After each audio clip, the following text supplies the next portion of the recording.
The pandemic has radically changed the world as we know it, and the actions we take today as we work to recover will define our generation.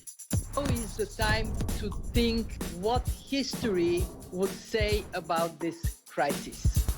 2020 has been challenging on a lot of levels, as economic, environmental and societal frailties have been laid bare.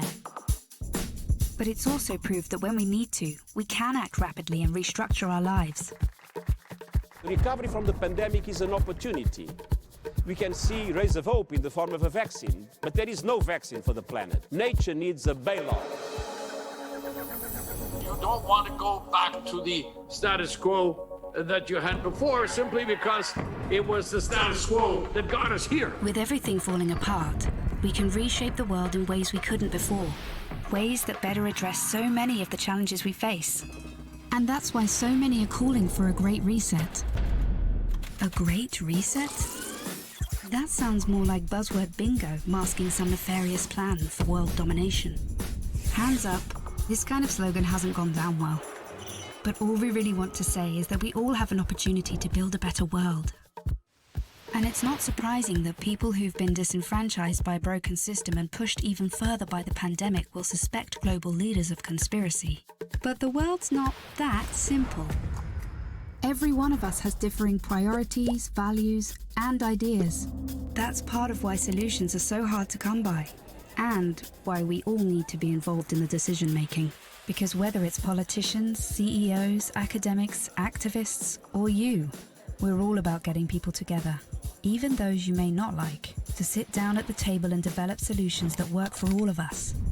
But we need enormous trust between the private sector and the public sector for this to actually work. That trust is hard to come by. it's time for people to work together, listen to each other, and build this trust, so we can move towards a better world. And we really need one. Because while the pandemic affects us all, it's clear it affects some more than others. The first people who are hit are the people at the front, those who are vulnerable. It is those on the front line who take it first, and that is simply unacceptable. See, at the start of 2020, 1% of the world's population owned 44% of the wealth. And since the start of the pandemic, billionaires have increased theirs by more than 25%, whilst 150 million people fell back into extreme poverty. And with climate change set to dwarf the damage caused by the pandemic, the message from 2020 should be abundantly clear.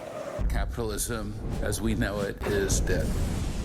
This obsession that we have had with maximizing profits for shareholders alone has led to incredible inequality and a planetary emergency. But no one can do this alone, and top-down approaches won't get us anywhere, because everything we've learned in our work has shown us that diverse voices lead to better results. And it's for these reasons that the forum talks about something called stakeholder capitalism, which would shift businesses away from just profit. Because if we want to change where the focus of our recovery will go, then we need a new dashboard for the new economy. And that needs to encompass people, planet, prosperity, and institutions. Giving people a real stake in the economy and putting well-being before growth. And that's all about getting the right people in the right place at the right time. We must rebuild our relationship with nature for the survival of the peoples and our planet. We have a window of time which is closing, and we need everybody who cares to get together and find solutions now. It's the people who have great ideas and who share them with others. They're the ones who are shaping the future. So if you want to be a part of the change, then tune in, turn on, and get involved. Follow the Davos agenda, right here, online, on YouTube. If you go by that, I'm not selling my XRP.